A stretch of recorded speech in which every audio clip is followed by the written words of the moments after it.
ಜನಾರ್ದನ ರೆಡ್ಡಿ ಅವರು ನೆನೆ ಶ್ರೀರಾಮುಲು ಅವರ ಅಸಮಾಧಾನ ವಿಚಾರಕ್ಕೆ ಸಂಬಂಧಪಟ್ಟಂತೆ ಸುದ್ದಿಗೋಷ್ಠಿಯನ್ನ ನಡೆಸಿ ಮಾತನಾಡ್ತಾ ಇದ್ದಾರೆ. ಹೀಗೆ ನಿಂತ್ಕೊಂಡಿದ್ರೆ ಎರಡು ಶೂಗಳಲ್ಲಿ ಎರಡು ಚಾಕುಗಳನ್ನು ಇಟ್ಕೊಂಡು, ಎರಡು ಮುಣಗೈಯಲ್ಲಿ ಎರಡು ಚಾಕುಗಳು ಇಟ್ಕೊಂಡು, ಬೆನ್ನಿಗೆ ಕೊಡ್ಲಿ ಹಾಕೊಂಡ್ಬಿಟ್ಟು ಒಂದು 10-20 ಮಂದಿ ರೌಡಿ ಗುಂಪುಗಳ ಜೊತೆ ಇದ್ದು, ಯಾಕಂದ್ರೆ ತನ್ನ ತಾನು ಕಾಪಾಡ್ಕೋಬೇಕು. ಅವತ್ತಿನ ಪರಿಸ್ಥಿತಿ ಹೇಗಿತ್ತು ಅಂದ್ರೆ, ಅವ್ರ ಸೋದರ ಮಾವನ್ನ ಕೊಲೆ ಮಾಡಿದ ತಕ್ಷಣ ಎರಡನೇ ಟಾರ್ಗೆಟೇ ಶ್ರೀರಾಮುಲು ಆಗಿದ್ದ. ಆ ಸಮಯದಲ್ಲಿ ನನಗೆ ಬಹಳ ಮಂದಿ ಅವರು ಹೀಗೆ ನಿಂತ್ಕೊಂಡಿದ್ರೆ ಎರಡು ಶೂಗಳಲ್ಲಿ ಎರಡು ಚಾಕುಗಳನ್ನು ಇಟ್ಕೊಂಡು, ಎರಡು ಮುಣಗೈಯಲ್ಲಿ ಎರಡು ಚಾಕುಗಳು ಇಟ್ಕೊಂಡು, ಬೆನ್ನಿಗೆ ಕೊಡ್ಲಿ ಹಾಕೊಂಡ್ಬಿಟ್ಟು ಒಂದು 10-20 ಮಂದಿ ರೌಡಿ ಗುಂಪುಗಳ ಜೊತೆ ಇದ್ದು, ಯಾಕಂದ್ರೆ ತನ್ನ ತಾನು ಕಾಪಾಡ್ಕೋಬೇಕು. ಅವತ್ತಿನ ಪರಿಸ್ಥಿತಿ ಹೇಗಿತ್ತು ಅಂದ್ರೆ, ಅವ್ರ ಸೋದರ ಮಾವನ್ನ ಕೊಲೆ ಮಾಡಿದ ತಕ್ಷಣ ಎರಡನೇ ಟಾರ್ಗೆಟೇ ಶ್ರೀರಾಮುಲು ಆಗಿದ್ದ. ಆ ಸಮಯದಲ್ಲಿ ನನಗೆ ಬಹಳ ಮಂದಿ ಅವರು ಹೀಗೆ ನಿಂತ್ಕೊಂಡಿದ್ರೆ ಎರಡು ಶೂಗಳಲ್ಲಿ ಎರಡು ಚಾಕುಗಳನ್ನು ಇಟ್ಕೊಂಡು, ಎರಡು ಮುಣಗೈಯಲ್ಲಿ ಎರಡು ಚಾಕುಗಳು ಇಟ್ಕೊಂಡು, ಬೆನ್ನಿಗೆ ಕೊಡ್ಲಿ ಹಾಕೊಂಡ್ಬಿಟ್ಟು ಒಂದು 10-20 ಮಂದಿ ರೌಡಿ ಗುಂಪುಗಳ ಜೊತೆ ಇದ್ದು, ಯಾಕಂದ್ರೆ ತನ್ನ ತಾನು ಕಾಪಾಡ್ಕೋಬೇಕು. ಅವತ್ತಿನ ಪರಿಸ್ಥಿತಿ ಹೇಗಿತ್ತು ಅಂದ್ರೆ, ಅವ್ರ ಸೋದರ ಮಾವನ್ನ ಕೊಲೆ ಮಾಡಿದ ತಕ್ಷಣ ಎರಡನೇ ಟಾರ್ಗೆಟೇ ಶ್ರೀರಾಮುಲು ಆಗಿದ್ದ. ಆ ಸಮಯದಲ್ಲಿ ಅವರು ಹೀಗೆ ನಿಂತ್ಕೊಂಡಿದ್ರೆ ಎರಡು ಶೂಗಳಲ್ಲಿ ಎರಡು ಚಾಕುಗಳನ್ನು ಇಟ್ಕೊಂಡು, ಎರಡು ಮುಣಗೈಯಲ್ಲಿ ಎರಡು ಚಾಕುಗಳು ಇಟ್ಕೊಂಡು, ಬೆನ್ನಿಗೆ ಕೊಡ್ಲಿ ಹಾಕೊಂಡ್ಬಿಟ್ಟು ಒಂದು 10-20 ಮಂದಿ ರೌಡಿ ಗುಂಪುಗಳ ಜೊತೆ ಇದ್ದು, ಯಾಕಂದ್ರೆ ತನ್ನ ತಾನು ಕಾಪಾಡ್ಕೋಬೇಕು. ಅವತ್ತಿನ ಪರಿಸ್ಥಿತಿ ಹೇಗಿತ್ತು ಅಂದ್ರೆ, ಅವ್ರ ಸೋದರ ಮಾವನ್ನ ಕೊಲೆ ಮಾಡಿದ ತಕ್ಷಣ ಎರಡನೇ ಟಾರ್ಗೆಟೇ ಶ್ರೀರಾಮುಲು ಆಗಿದ್ದ. ಆ ಸಮಯದಲ್ಲಿ ನನಗೆ ಬಹಳ ಮಂದಿ ಅವರು ಹೀಗೆ ನಿಂತ್ಕೊಂಡಿದ್ರೆ ಎರಡು ಶೂಗಳಲ್ಲಿ ಎರಡು ಚಾಕುಗಳನ್ನು ಇಟ್ಕೊಂಡು, ಎರಡು ಮುಣಗೈಯಲ್ಲಿ ಎರಡು ಚಾಕುಗಳು ಇಟ್ಕೊಂಡು, ಬೆನ್ನಿಗೆ ಕೊಡ್ಲಿ ಹಾಕೊಂಡ್ಬಿಟ್ಟು ಒಂದು 10-20 ಮಂದಿ ರೌಡಿ ಗುಂಪುಗಳ ಜೊತೆ ಇದ್ದು, ಯಾಕಂದ್ರೆ ತನ್ನ ತಾನು ಕಾಪಾಡ್ಕೋಬೇಕು. ಅವತ್ತಿನ ಪರಿಸ್ಥಿತಿ ಹೇಗಿತ್ತು ಅಂದ್ರೆ, ಅವ್ರ ಸೋದರ ಮಾವನ್ನ ಕೊಲೆ ಮಾಡಿದ ತಕ್ಷಣ ಎರಡನೇ ಟಾರ್ಗೆಟೇ ಖುದ್ದು ಶ್ರೀರಾಮುಲು ರಿಪಬ್ಲಿಕ್ ಕನ್ನಡದ ಪ್ರತಿನಿಧಿಗಳ ಜೊತೆ ಮಾತನಾಡುವ ಸಂದರ್ಭದಲ್ಲಿ ಜನಾರ್ದನ ರೆಡ್ಡಿ ಹಾಗೆ ತಮ್ಮ ನಡುವೆ ಮುಂಚಿನ ತರದಲ್ಲಿ ಸ್ನೇಹ ಬಾಂಧವ್ಯ ಉಳಿದಿಲ್ಲ ಅನ್ನೋದನ್ನ ಬಹಿರಂಗವಾಗಿ ಒಪ್ಕೊಂಡಿದ್ರು. ಇದಾದ ಬೆನ್ನಲ್ಲೇ ಇದೀಗ ಜನಾರ್ದನ ರೆಡ್ಡಿ ತಮ್ಮ ಬೆಂಗಳೂರು ನಿವಾಸದಲ್ಲಿ ಸುದ್ದಿಗೋಷ್ಠಿಯನ್ನ ಕರೆದು ಮಾತನಾಡ್ತಿದ್ದಾರೆ. ಅನೇಕ ಪ್ರಕರಣಗಳಲ್ಲಿ, ಅದರಲ್ಲೂ ಕೊಲೆಯಂತ ಗಂಭೀರ ಪ್ರಕರಣಗಳಲ್ಲಿ ಶ್ರೀರಾಮುಲು ಅವರಿಗೆ ರಕ್ಷಣೆ ಕೊಟ್ಟಿದ್ದೆ ನಾನು ಅಂತ ಹೇಳೋ ಮೂಲಕ ಶ್ರೀರಾಮುಲು ಅವರ ಪರವಾಗಿ ನಾನು ನಿಂತಿದ್ದೆ ಅನ್ನೋದನ್ನ ಇಲ್ಲಿ ಉಲ್ಲೇಖ ಮಾಡ್ತಿದ್ದಾರೆ. ಇನ್ಫ್ಯಾಕ್ಟ್ ನಿನ್ನೆ ಕೋರ್ ಕಮಿಟಿ ಸಭೆಯಲ್ಲಿ ರಾಧಾ ಮೋಹನ್ ಅಗರ್ವಾಲ್ ಅವರು ಶ್ರೀರಾಮುಲು ಅವರನ್ನ ನೇರವಾಗಿ ಪ್ರಶ್ನೆ ಕೇಳಲಿಕ್ಕೂ ಕಾರಣವಾಗಿದ್ದು, ಜನಾರ್ದನ ರೆಡ್ಡಿ ಅವರೇ ಹೋಗಿ ಹೈಕಮಾಂಡ್ ಬಳಿಯಲ್ಲಿ ದೂರು ಕೊಟ್ಟಿದ್ದಾರೆ ಅನ್ನೋ ವಿಚಾರ. ಜನಾರ್ದನ ರೆಡ್ಡಿ ಅವರೇನೆ ಸಂಡೂರಿನ ಸೋಲಿನ ಬಗ್ಗೆ ಶ್ರೀರಾಮುಲು ಅವರು ಹೊಣೆ ಅಂತ ಹೇಳಿ ಮಾತನಾಡಿದ್ರು ಅನ್ನೋ ವಿಚಾರ. ಶ್ರೀರಾಮುಲುಗೆ ಬುದ್ಧಿ ಹೇಳಿ ಒಳ್ಳೆ ಮಾರ್ಗದಲ್ಲಿ ಬೆಳೆಸಿದ್ದೆ ನಾನು. ಸೋದರ ಮಾವನ ಬೆನ್ನಲ್ಲೇ ಶ್ರೀರಾಮುಲು ಎರಡನೇ ಟಾರ್ಗೆಟ್ ಆಗಿದ್ರು. ಶ್ರೀರಾಮುಲು ಬೆನ್ನಿಗೆ ನಿಂತಿದ್ದೆ ನಾನು ಅಂತ ಜನಾರ್ದನ ರೆಡ್ಡಿ ಮಾತನಾಡಿದ್ದಾರೆ.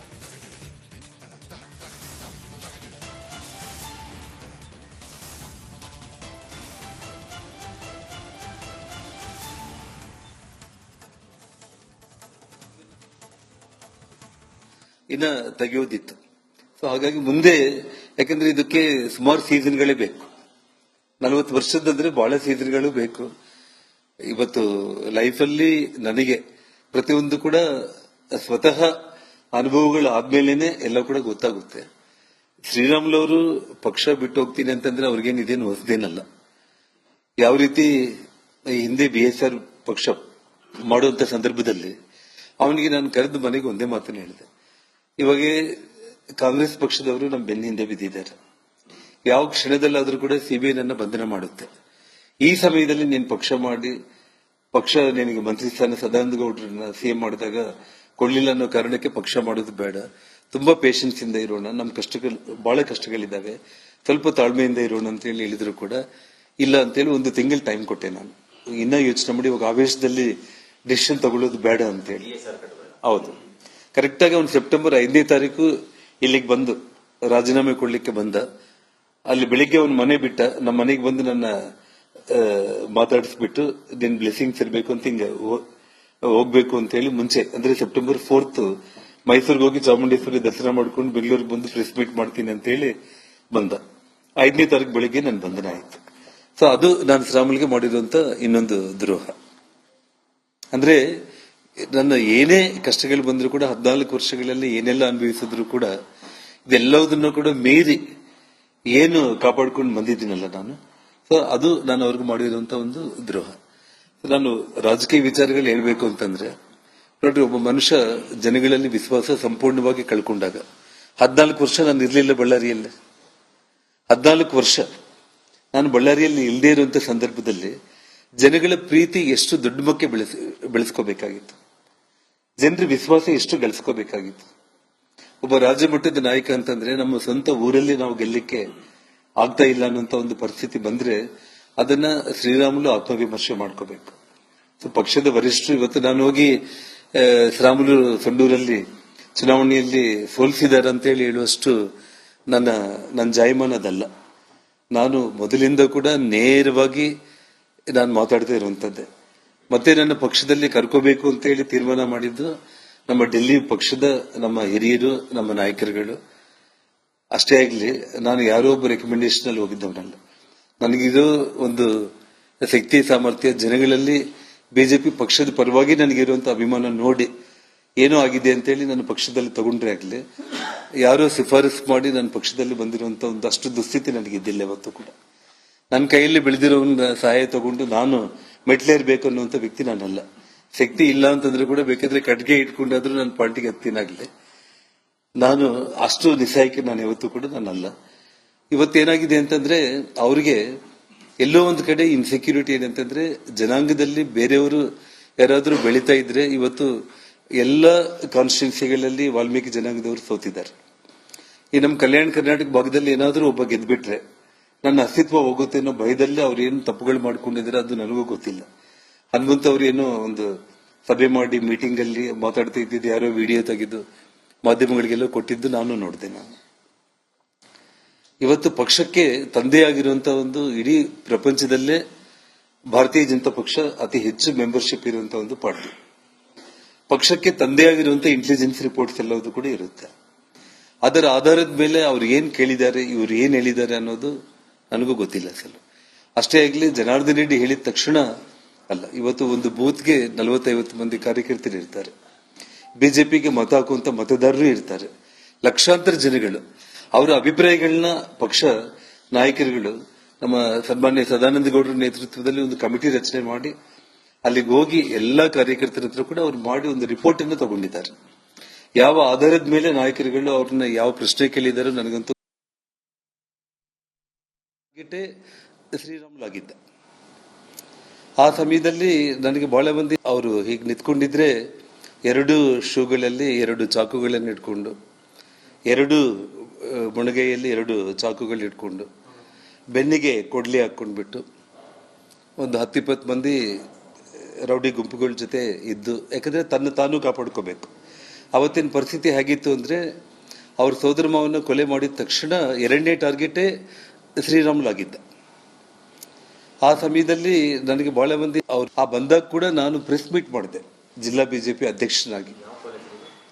ಒಬ್ಬ ರಾಘವೇಂದ್ರ ಅಂತೇಳಿ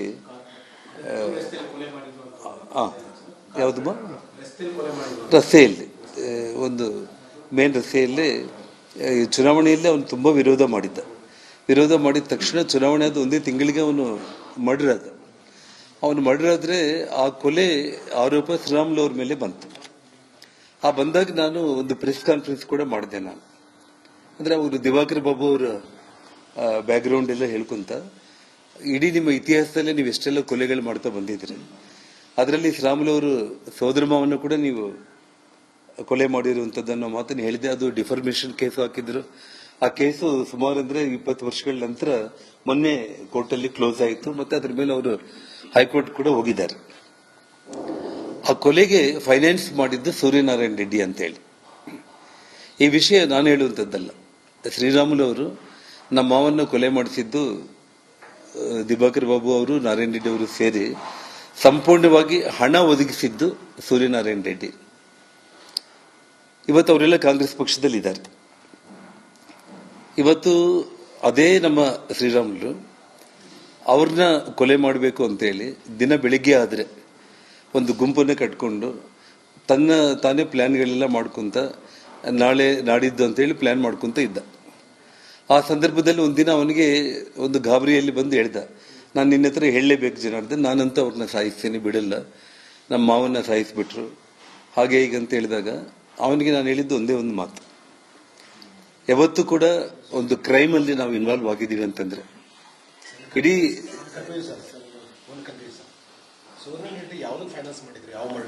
ಶ್ರೀರಾಮುಲು ಅವರ ಸೋದರ ಮಾವನ ಕೊಲೆಗೆ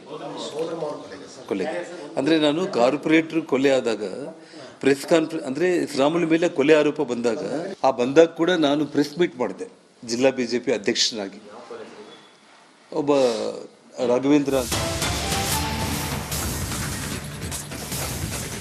ಶ್ರೀರಾಮುಲು ಅವರಿಗೆ ರಾಜಕೀಯದಲ್ಲಿ ಅಭದ್ರತೆ ಕಾಡ್ತಾ ಇದೆ. ವಾಲ್ಮೀಕಿ ಸಮುದಾಯದವರು ಎಲ್ಲಾ ಕ್ಷೇತ್ರದಲ್ಲೂ ಕೂಡ ಸೋಲನ್ನು ಅನುಭವಿಸಿದ್ದಾರೆ. ಶ್ರೀರಾಮುಲು ಪಕ್ಷ ಬಿಟ್ರೆ ಯಾವುದೇ ರೀತಿ ಪರಿಣಾಮ ಆಗೋದಿಲ್ಲ ಅಂತ ಹೇಳಿ ಪರೋಕ್ಷವಾಗಿ ಶ್ರೀರಾಮುಲು ಪಕ್ಷ ತೊರೆಯುವ ಬಗ್ಗೆ ಟಾಂಗ್ ಕೊಟ್ಟು ಮಾತನಾಡಿದ್ದಾರೆ ಜನಾರ್ದನ ರೆಡ್ಡಿ.